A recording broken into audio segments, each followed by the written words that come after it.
I'm honored to have Emmy nomination featured entertainer, Ben Cory. Ben Cory had just learned he was effective on screen at plucking invisible cards out of thin air when the world suddenly went virtual and viral. Cory envisioned his own way to create interactive virtual magic and became one of the first magicians to perform globally for a virtual conference. As an actor, a singer, a dancer, and a serial entrepreneur. Hello. Well, hi, everybody. Good to see you here. And before I begin, yes, if you are here, if you could turn your cameras on, I want to see everybody because what I'm going to do next is going to require you. It won't work without you. As I began doing virtual entertainment, I realized we had this huge problem. Everybody started every Zoom session with, well, I'm really sorry we couldn't be in person, but we're here. And I'm like, what are you talking about? I haven't seen you in 30 years and now we're on Zoom. We're connecting with people in ways that we hadn't all this time. And I began to realize that we had a fourth wall on Zoom, the same way you have a fourth wall in theater. And what people needed at this moment was connection because they all felt like they were home alone. They hadn't seen anybody.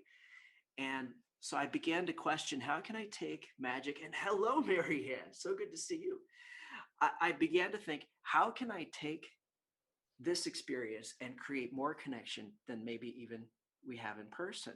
And so I have been rediscovering my own inspiration and keeping myself excited by seeing the excited faces of audiences. And I'll give you an example. And this only works with you. And this came from that just feeling of disconnection. And I was like, how can I connect with magic? And the second part was that I knew people were really depressed. So I said, how can I take my art and give them a moment where they light up? And this is the transformed COVID experience. Before I begin, who can tell me, everybody call out, what color would you call this? If you can unmute yourselves for just a moment, because we're going to talk here. Yeah, thank you. Thank you, Cindy. Thank you, Marianne. Thank you, Pam. Thank you, Josomina. All right, excellent. Here we go. And all right, perfect. What color would you call this handkerchief right here? Pink, fuchsia. Fuchsia, yeah. Fuchsia. And Pam, what about you? Pink. Pink. Now, I actually am seeing all of you on a very large, wide screen, and it's narrow. So when I wanted to connect with people through the screen, I didn't want a really tall one, because if I'm looking down like this, right, then I'm disconnecting at that moment. I'm looking at someone's face. So here we go. We've got fuchsia, pink, and keep your eyes on the pink. I'm going to show you what happens if the magic only comes from this side of the screen, from me. And I'll show you what happens. Here we go. Crumple this up right here. I bet you've never seen a fuchsia handkerchief bounce off a webcam that hard before. Seems a little ridiculous. I might need your help to make this work. Take your fingers just like this. Everybody take your fingers. Yes. And now take your fingers just like this. Perfect. And now Harry Potter style, and in your craziest voice, say Shazam! Shazam! Yes, you guys are awesome. I want to bring you to every show. Usually that takes 3 or 4 times to get there. Well, keep your eyes on the pink, and now hold up your hands like this. Keep your fingers going. On the count of 3, say Shazam, and then get ready to catch. Keep your eyes on the pink. Here we go. Ready, 1, 2, 3. Shazam! Shazam! Catch it out of the air. Catch it. Yes. Hold it up. Okay, Pam, you got 2 of them. Put them together in front. Let me see. Show me you got it. Jentzen, do you have it? Hold up your hand here. Hold up your hand. Perfect. Okay, now in just a moment, I need you to throw it back to me through the screen, but aim directly for my hands, please. At the last show, some guy aimed a little high and blew the hair right off the back of my head. Here we go. Aim right at my hands. Are you ready? 1, 2, 3. No. Nice throw. That's great. Thank you. And so I didn't realize how different this was. I ended up, there's a mystery school in Las Vegas taught by one of my mentors, and they had me on to teach because I didn't realize that doing that was so different than what others were doing. And there's another change that happened in this Zoom medium, a transformation that allowed us to connect with people in a different way, which is exactly what we need. So right now I'm looking face to face with you. If we're on stage with hundreds of people in the audience, they're watching from a distance, right? But if I'm looking at the camera right here, I am looking directly face to face with each individual. So I'm looking straight at you. So when I performed this in person, that same effect, I would bring a volunteer on stage and they're blowing on their hand and we're doing all this stuff. But on Zoom, I don't need to do that. We're all here connected at the same time. So this environment creates a place for us to rediscover inspiration, and just taking the content that we're producing and shifting it slightly to take advantage of this atmosphere changes everything that's possible. And, you know, maybe Cindy, for example, maybe one day when you're back on stage, you might have a couple screens where you're seeing audience members who are viewing from home while you're performing for thousands of people. And you might be talking to them at the same time and connecting all the way to their homes. So we have to think about this technology and how we can transform the experience and connect beyond what we would have imagined before. And we talk about TV and films. Those are all one way. But now the actor can talk directly to you and go, hey, Judith, I love your glasses. You know, and so in a movie, you can't do that. But you can do that here. And when 9/11 happened, there was this really palpable sense of anxiety every time I went to do a show, right? And so I was studying social psychology at the time, and I'm like, how do I bring something that these people need right now? And I took my acting skills and I created a character who had stage fright. And I would come out to the audience and I'd be horrified and scream and run off the stage. And they watched me slowly overcome my own anxiety. And I was, and as I overcame the anxiety, I was taking that time to breathe. And I'd look at the audience and breathe with them. And I sort of was training the audience to release the anxiety through the show, and then everybody felt lighter. So with our art form, whatever it is, we can connect with people right where they are. And whatever big emotional wave is coming through the planet right at that time, if there's a big thing happening, we can tap into that energy and help people work through it, just as it was being talked about by Kimberly through acting, and they learn how to experience it through watching the actor live that death. And as Cindy was talking about with her songs, and how that the messaging behind her songs helps people ask the right questions to themselves. And all these little pieces of art that everybody's putting out, it's kind of, as Harrison mentioned, those little pieces of contribution that the artist makes to each moment of inspiration. It's that whole picture that's created by the artists, all of the artists together as a bigger movement that say, all right, we're doing it this way right now.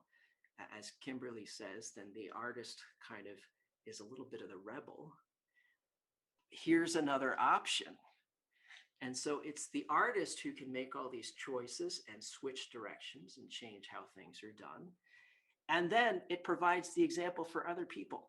And as artists, we can actually sit around and think about this stuff and create, and we know how to. And as Kimberly was mentioning, where a lot of some actors would go into an audition and say, I want to give that conforming part. I want to show them that thing, how they want to see it. I teach creativity at summer camp that I run. I have Creative Day. And I discovered by reading a lot on this topic that the only thing that makes creative people different than everybody else and effective creatively is that they decided to be. And the reason that happens is almost everybody else is deciding to conform and be exactly the same. And creativity is oppositional, which is why that rebel element comes out that Kimberly was talking about. And if you have not gotten her life emotion cards, my desk is covered with them. I start the day and I sort of try to sense what I'm feeling, and then I put the cards out on my desk and sort of feel that. And that's how I now start the day, as a result of meeting Kimberly through your previous conference here, Lisa. So thank you for the impact. Oh, thank you. You're so helpful to me too, Ben. I appreciate it.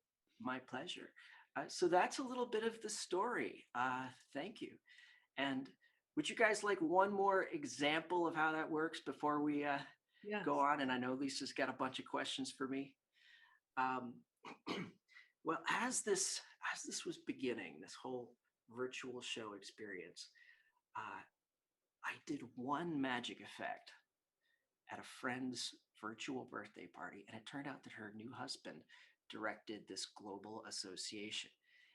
And this is April, and then by September, I was performing worldwide. So it came from the effect I'm about to show you at a birthday party. That was it. It all came from that one moment. And the inspiration behind that effect was just thinking about what I needed and trying to figure out how to bring that to the other people. So this will take you. All right, here we go. I have a question first, if you could unmute so you can each have your answer. The question is, have you ever seen an invisible deck of cards before? No. No. No. All right, good, perfect. This is completely original. I keep this right up my sleeve. Here we go. Hold up your hands for me again. Pam, I'm going to throw this to you. Okay, here we go. Get ready to catch Pam. Catch it. Yes, perfect. Now, Pam, go ahead and shuffle up those cards for me. Shuffle, shuffle, shuffle. Oh, take off the box first. Yes, perfect. Thank you. Yes, I practice this stuff at home. Yeah. Yes. Or make a salad. That's perfect. Yes. And spread the cards out just like this, Pam, and hold them right up to the screen. Yes. And Cindy, if you could reach up to your camera and just pick one card right there from, that's my nose. All right. Yes. Now, Cindy, hold up that card. And as I turn around, show everybody else I won't look. Perfect. Now, Cindy, hold the card towards you. Focus your mind on the card and send your thoughts directly to me. I'm going to demonstrate the power to connect our minds through this screen. Are you ready? Focus harder. Lean forward. Focus harder. That's right. Constipate. I got it. Now, you're thinking, this is weird. I've seen that. See, I can tell. I've seen that look from women before. Yes. I got it. Now, just in case nobody else can read minds, hold up that card again and call out the number and the suit. 2 of hearts. Yes, The 2 of hearts. That's correct. Woo! I'm the only, you guys didn't see it, did you, ladies? Did you see the 2 of hearts? No? Okay, here, take the 2 of hearts. I want to show you how powerful the connection is. Flip it over, Cindy, and Pam, hold up the cards again and pass that connection straight through the screen. Slide the 2 of hearts upside down into the pack. Yes, slide it. Good. Excellent. That was, she pushed it all the way in. That was awesome. Yes.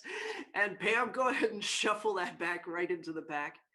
And now I want to show you how powerful the connection is between your place and mine, and your minds and mine, straight through the screen. Pam, I have to ask you for, actually, Lisa, I'm going to ask you, did that look like a large box or a small box? Your choice. Small. Small.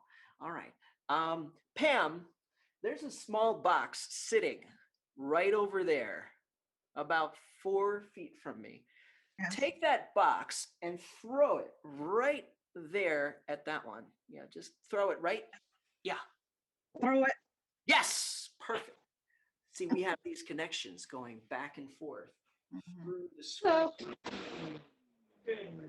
And while the cards were invisible, you turned one card backwards in the pack. And see if you can find the 2 of hearts anywhere. It was the 2 of hearts, right? There it is. Oh, you see it. Oh, yeah. Yep, there it is. The one card backwards in the pack. The 2 of hearts. That was awesome.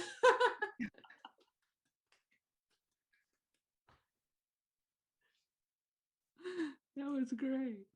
And we'll take this one step further. Lisa, by bringing everyone together today, you helped us have a moment of connection. I sensed the connection prior to this presentation, and I prepared from feeling that connection between people's minds, their spirit, and their energy as they arrived. I want to show you how that connection works. So Lisa, you chose, you said you saw a small box, which Yeah. is where the 2 of hearts was. Well, there is a big box right there. That's the only one left. And let me call on somebody I haven't picked. Gelsamina. I don't know if I pronounced that right. If you could unmute, and Judith, if you could unmute, please. If you can't find the button, just hit your space bar. All right, great. Now, Gelsamina, Yeah, red or black? black, Cindy, spade or clubs? Spade. And Judith, a number from 1 to 10. 7. 7 of spades.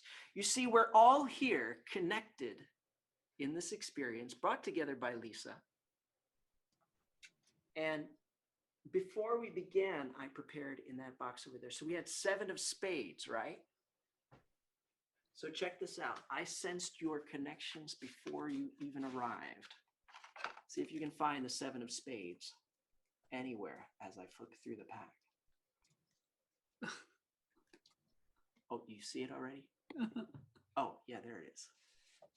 The second card backwards in the pack, chosen by 3 separate people who are in completely different locations. The 7 of spades. Oh,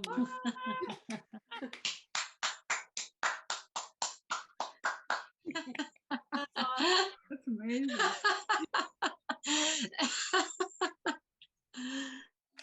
Thank you. And that only works with you here, actually. If I go through that whole thing by myself, nothing happens. So there, I just wanted to give you a sample of how magic can bring this ability to serve the world just by shifting how the content is right now. And sometimes it's a team that I'm on the screen with at a corporate event or a conference on a certain topic. And so the message behind that effect will be about executive coaches mind melding through the screen with their audiences, or with their people that they're coaching and helping take them to a new level of what they thought was impossible. And then I show them what was impossible that happened through the connection. There's so many people need this, Ben, because most Zooms are so boring. And I've not even been on corporate ones. I mean, I'm on the fun ones. So, Yeah. well, I've seen a few corporate, Yes. like Screen Actors even. And putting your free gift in the links. So, that was yeah, amazing. I don't know how you did that. it's magic.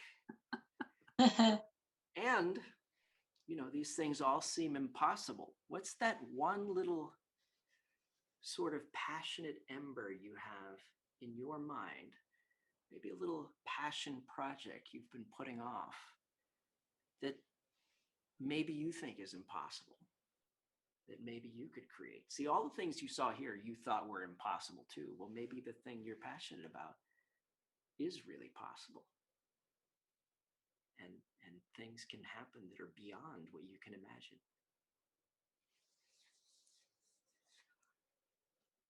I feel that. You brought up a lot for people with that. And it's a beautiful thing about this moment.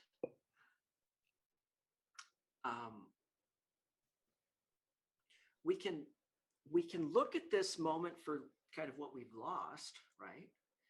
Or we can look at it through the new possibilities.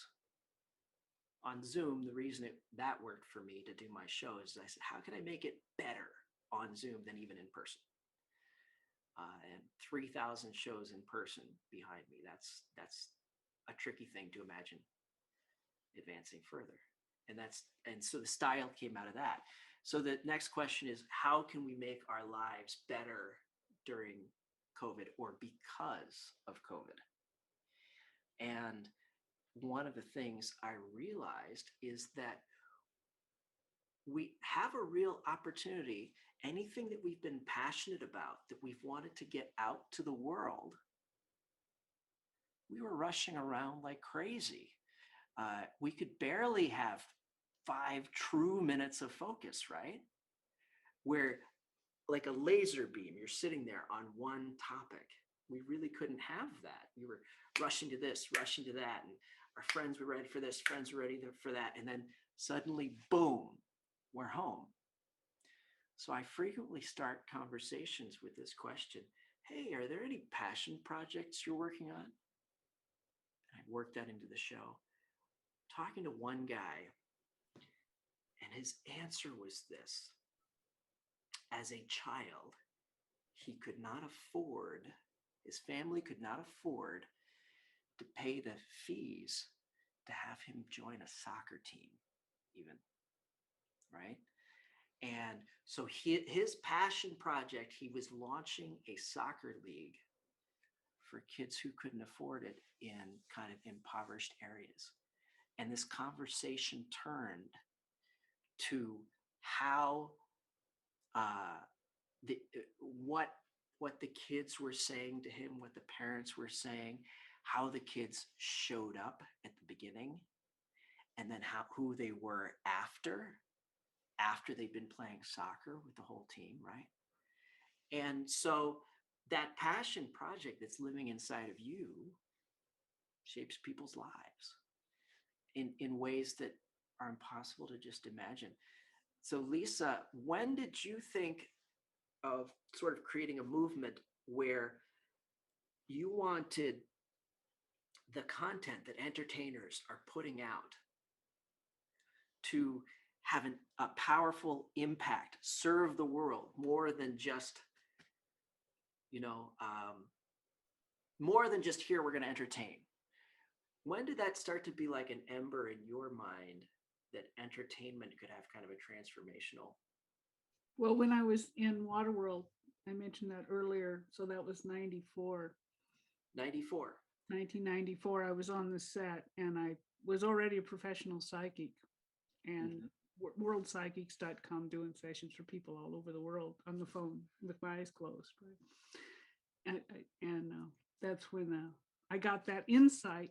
And then I went to Singapore the next year, and the little girls, they were like 12, 13-year-old Singaporean girls, were Googling and Gaga over a Kevin Costner poster, right? Oh, Kevin Costner, Waterworld, right? And I was like, oh, I can reach I'm in Singapore, like I can reach the whole world through the entertainment industry. So it's taken me this long, and I'm sure Spirit figured it out right away.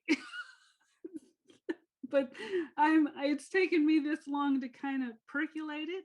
And with the Zoom thing, I mean, I'm not in LA, I'm in Mount Shasta. If there wasn't the Zoom thing, I wouldn't be able to reach you guys and even get these speakers and meet you and everything. So it's the universe is just formulating it and making it work for me. And it's changed form over time. Because I thought I had to do it all myself. And then I realized there's no way I can do this on myself. Yeah. So this is a passion plan. Yeah. Coming all the way back from 1994. And in this medium right here, we were able to all come together. And your passion plan was able to be given voice. And you were able to impact people with it. Well, and it's still going, it's still formulating, because I'm still getting ideas with what you're showing me and teaching, and what Kimberly and everybody, where it's forming. Yes, it's emerging. So that was that question I had earlier, like, how is this period of COVID better? And then living life based on that, because that's what we have right now. Well, that was my answer. We can stop. We can all focus on our passions. Think about how many years, 94. I heard the message, do not try to do math on video. 6 plus 21, 27 years. And here it is, that passion that you had, that insight years ago, here it is. And Pam, okay, here's the secret about Pam, who's on here as well. Pam is I don't know if it's a hidden super genius. I'm sure people know that. If I want deep insight about something quickly, I'll just message her. I messaged her a link the other day. Hey, Pam, what do you think of this? And I got 18 pages of notes from a conversation afterwards, right? Now, I never would have met Pam without COVID, okay? Now, Pam, what I didn't tell you is that Brainstar Clubhouse project that I'm launching. In 2001, I was a theater major. I had finished pre-med because I did pre-med before my parents told me that theater was an option to study. They weren't advertising that. And I said, wow, this genetics thing is really taking off right now. And I was like, I wonder if I could take all the creativity from theater and apply something to genetics. And I took a genetics class and I came up with something. And it became called the Fine Blue Method of Restriction Analysis, which is a genetic mapping technique. And that came from the creativity that I had learned and developed through entertainment. Well, here's the connection to now. Pam, I thought of like the brain ability and the star ability, the performer and the logic, and the two things. And I'm like, what if they work together? And I came up with the word brainstar. And I said, I'm going to form this thing, Brainstar Interactive. And I was planning on launching in person for like 2 weeks last summer. And then COVID hit. And I suddenly went, I wonder if I can just create this virtually and all my entertainer friends are available and we could beam entertainers into the room. 2001, 20 years ago, half a lifetime ago, my idea was sparked then, and I worked with a team for a year and a half to flesh out ideas for that back in 2001. And this year is when it launches because COVID slowed us down. My magic business was succeeding, so I was going, I'm not going to take on this other project I'll earn less, I'll perform less because I'll be burning my time on that, right? So Pam, this connection that we had through virtual conferences and connecting that way. We never would have met, Pam. Never. Now we talk and we hang. That made this all better. That made the whole world better. And then, so the impact you made, Lisa, with this program and are continuing to develop, and Cindy with your music and things like that, that's all coming out of a new possibility that it created when we just slowed down. And Harrison was talking about those little elements, those tiny things that come together. So that gift link that is on the in the chat there, the gift is a poem by my favorite author. His name is Anonymous. And, and it's called The Power of Littles. And I keep that poem, I found it when I was about 15 years old or so, and I keep that poem on my wall or on my desk, and it has been there all these years now, decades later, it's still there. And so it's a little simple poem that talks about how, tiny little droplets of ink form words, and then those words form sentences, and then it's a book. So these little brain drippings that come out of here, Lisa, and what you've created, and these brain drippings and emotion drippings that come out of what you do, Cindy, in your songs, that kind of, those little drippings form the tapestry, and that's how art influences people. And this is one of Kimberly's cards, courage. So I find that on a day that I have the fear card out, I'm sitting there and I'm going, all right, I'm feeling fear about this. And then I run through my head, in order to be courageous, one must first be afraid. And then I go to sleep with that thought, and I wake up, and boom, the courage card. And as I face that fear, and fear cannot survive action. It doesn't know what to do with that. If you take direct action right at your goal, your fear suddenly starts to go away. I put Kimberly's card on my table right there next to the keyboard, so the entire day I'm reading the word courage. And that's how I take the steps forward now as I'm creating new things. So that Lisa, is a direct impact of your previous, your first virtual conference. And there wasn't a lot of people there, and I'm giving you a little tour here. I'm throwing some things. Check this out. This is Kimberly's cards across. That's where they live. Inspiration for you. Yes. You also mentioned you had a mentor that helped you get started. Oh, yes. At that time, oh my God, look at our themes are connected here. I didn't think of that. I went to the Maryland Institute of Technology and the Humanities, a little basement of the library. A little corner was created by a professor, a writing professor who had written the Trojan ads. So you've seen her work, Martha Nelsmith. And I went there and I was talking to her and I was like, we have all this technology and we're just wasting it. And the entertainment, kids are watching cartoons for hours on end. People just bopping each other on the heads and things like that. I'm like, can't we do more with this technology? And it turned out that the next day was a presentation that I didn't know she had planned. And the keynote speaker was Irvin Kershner, the director of Star Wars, The Empire Strikes Back. Mm-hmm.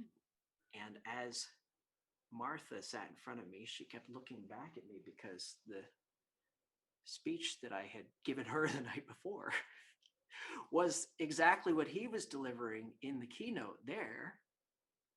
And connect all the way forward to now, we're taking the technology and this medium, and Pam, through your conferences, you're learning how to build an economy through the virtual networks. And Lisa, you're learning how to get that message of bring powerful content to your entertainment. You're learning how to bring that to your audience through this medium.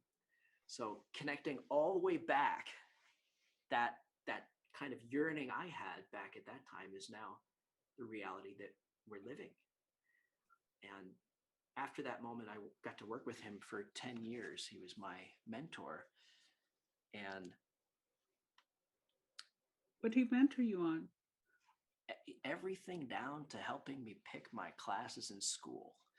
He directed my shows, talked about how to date while I'm an entertainer, and helped me position between 3 cities so I could serve multiple markets, all of the above. And he talked about the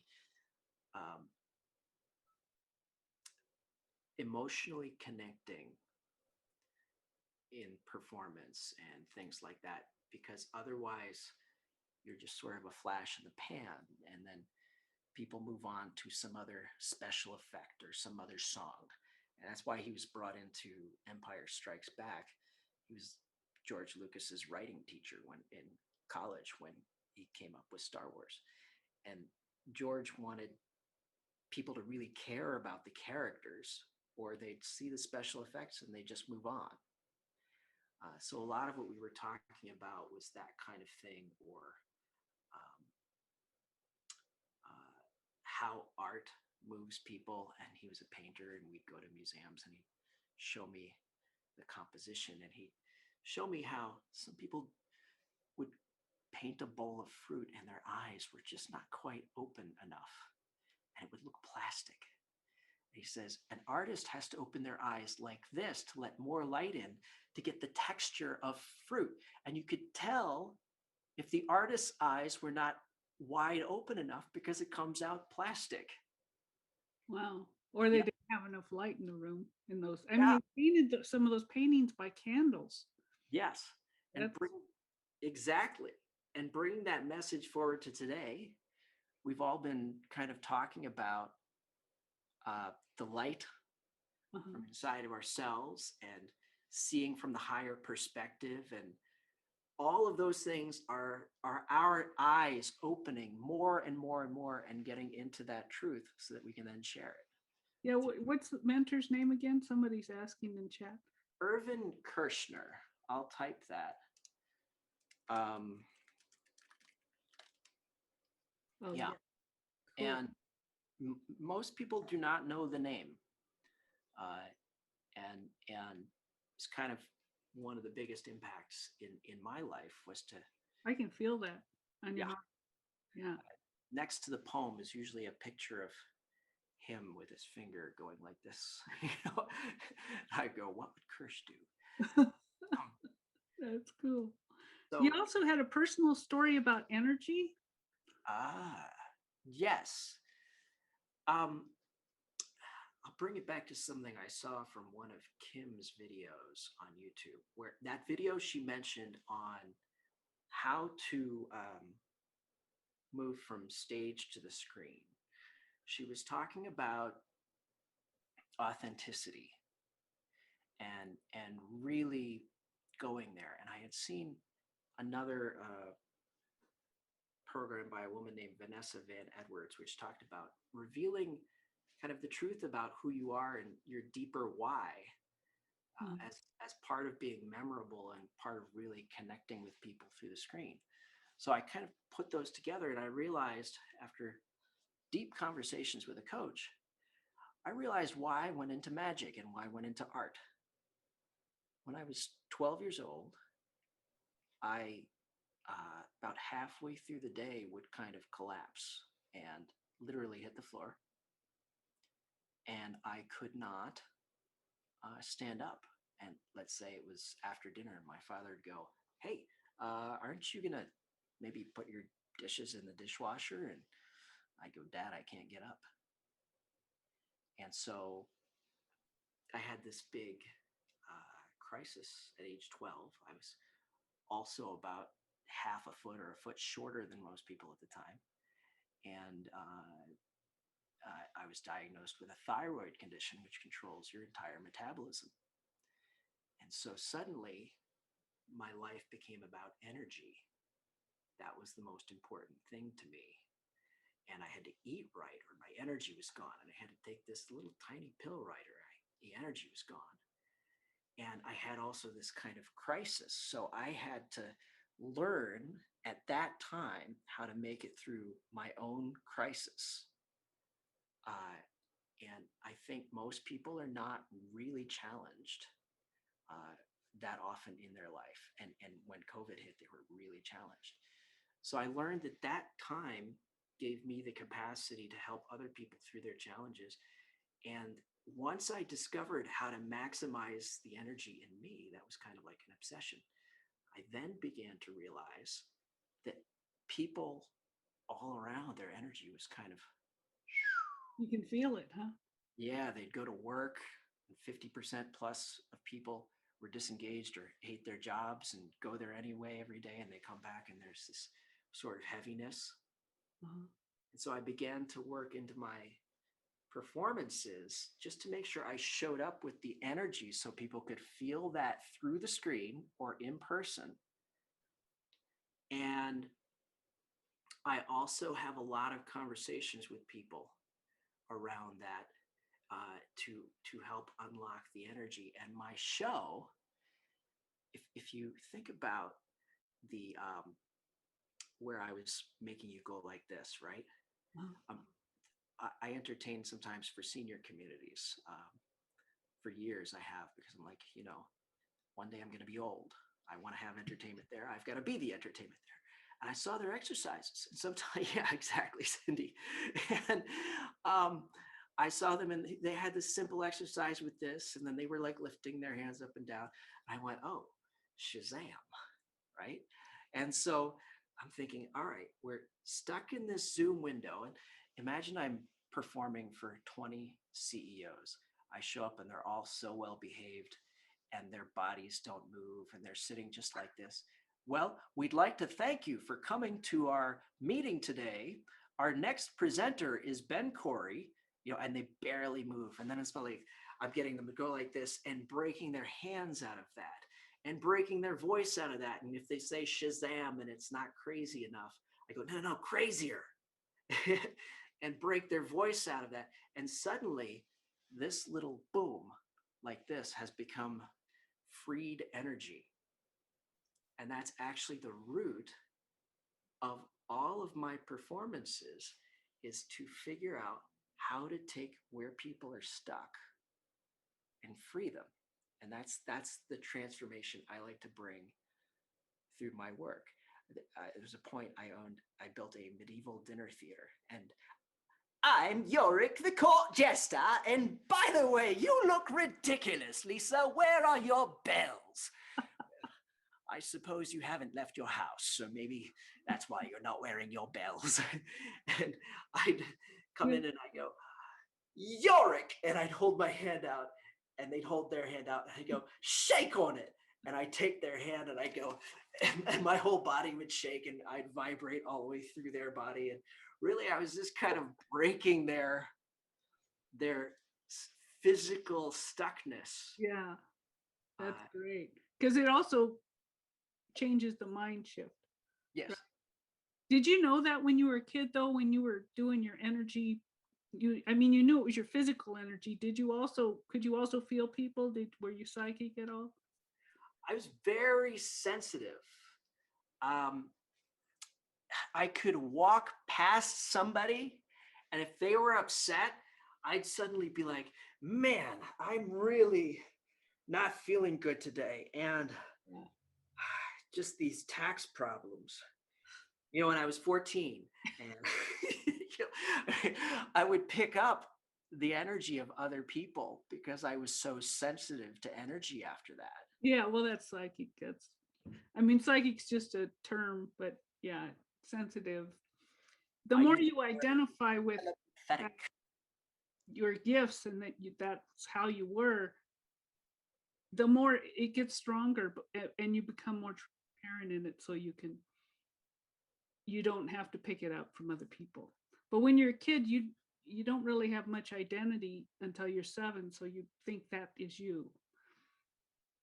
But that's kind of, I think, what happened to you when you were little, when you couldn't get up. You weren't that, a lot of that wasn't your energy. Mm-mm. There's a book, if you're interested, it's called Personal Power Through Awareness. Sonaya Roman. It's a pink cover, and Harrison was talking about questions. This has some amazing questions in there, and it helps you kind of get to the core of yourself and not be pulled by other people's energy if you're sensitive. And then you can take that ability to see the energy and then use that to navigate, rather than be wrapped up in. Yeah, or just understand it's not yours. A lot of people, like, they identify with it, and then they take, as soon as you identify with it, then it sticks. Mm-hmm. Right. So I teach people, don't say I have this or I have that or I'm this or I'm that. People get stuck. So who does that belong to? It's not mine. Yes. Disown it, right? And then just, if you want to own it, go, oh yeah, this wonderful, loving, kind energy is mine. And your joy and your happiness, and you have to be, like I was talking about the other people, you have to be pretty strong to go into these groups and help bring their energy to a higher level through laughter and fun. I have to maintain the image of who I am inside. And I also have to have the vision of what I want to bring. And so I have to maintain those two things. And even though I'm having the exchange back and forth, not lose those elements. Because I went on to a board meeting with 14 CEOs, a new board for AABB. This is all blood businesses that deal in blood. Okay. And after the performance, the client texted me and said, you know, that guy, Jerry, he told me that he had not smiled in 9 months until your show. Wow. Yeah. And that's when I was suddenly like, oh, I've got to do this more. That's Cindy. Same with you. When somebody experiences an emotional response to something that you've put into one of your songs, maybe it's been more than a year. Maybe they've never experienced that emotion, and that sort of unlocks something that's tied in them, that's been there this whole time, completely stuck. And there isn't another person. There isn't some therapist who's been able to get that out of that person. It's the song, and they loved the song. They didn't know it was going to reach them that way, but you use that content to create that discovery. That shift. And the same thing with music, with movies. If you're watching a movie and all at once you're crying about something, then you realize, oh, this movie just got to me and helped me release some limitation within me. Yes, I cry at movies more than I will admit. Well, you're sensitive. Never said that.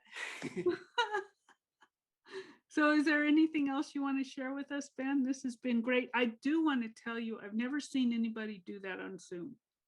And bringing it through the dimensional realities, right? Like, you're there, but you brought it through the dimensional and interacted with all of us, and that's such a gift. And so if anybody works for a corporation or knows people at corporations or goes to boring Zoom meetings, recommend Ben to spice up their life, because they need it, really. Everybody needs that. I just put, thank you so much for that, Lisa. I just put the website, bencory.com, right there. And you know what? I wasn't sure I was going to do this, but maybe I will. We have just enough time. So one of the challenges was to build a TV studio in my living room, an interactive TV studio. And that seemed impossible. And Lisa, this seemed impossible to put on a virtual conference until you learned a whole bunch of ways to do it. And Pam, things always get better when I'm learning from how you do it. And Cindy, would you have imagined how far your videos came from the first one? It would have seemed impossible, right? Well, I want to show you a little bit of impossibility. I believe that magic is the art of the impossible, so I decided to bring art to the magic show with this magic marker. Now, to make the entire last minute of this performance so exhilarating that it literally makes me dizzy with excitement, I'll sniff the marker. All right, here we go. Art. Call out something that you'd like me to draw. Everybody think of something, unmute real quick, and in your loudest voice, call out what you would like me to draw. This can't be anything. On the count of three. Ready? 1, 2, 3. Unicorn. Yes. Fish. Oh, I know who said that. Marianne, yes. I said Marianne is an amazing fly fisher. Well, here we go. This is going to be like Pictionary. Call out what it is if you can guess. First of all, what do you think that is? Boob. I said I was holding an image in my mind, not that I was going to express it out loud. The smiley face. Snowman. Snowman face. I used the word art very loosely, by the way. Bowling ball. A what? A cornrow? A bowling ball. Oh. A bowling ball? Uh, Don't you mean a coconut? A Oh, yeah. bowl. Oh, a coconut. That's right. That's right. Please? Okay, yeah, thank you. Coconut's much easier. I appreciate that. Coconut, right? no. That's what Marianne said. You said bowling ball. Okay. Bowling Ball. ball. Yep. Now, as you think of that passion inside of you and that impossibility that maybe one day you'd like to create, maybe the first time you do it for a certain audience, it'll be a little messy and people will not be able to see that it's a bowling ball on screen. And someone like Pam will let you know you can make it more visible. And there you go, Pam. There's your last contribution over Zoom right here on screen. Now you can see it, right? Well, I was okay to go with what Marianne said. Oh, she's messing with me now. Well, check this out. Magic is about taking what everybody says is impossible and making it happen. So take your passion, take your creativity, take your art, make it happen, make your difference.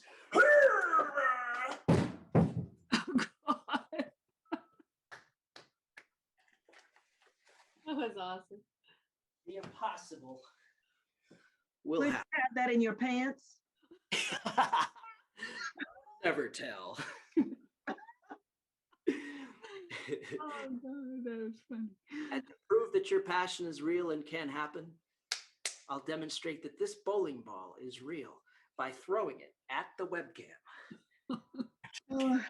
Don't do that. And once again, my name is Ben Cory, and it's been a pleasure to be here with all of you. You're great, Ben. Thank you. I appreciate that, Lisa. That's why magicians need fewer therapists.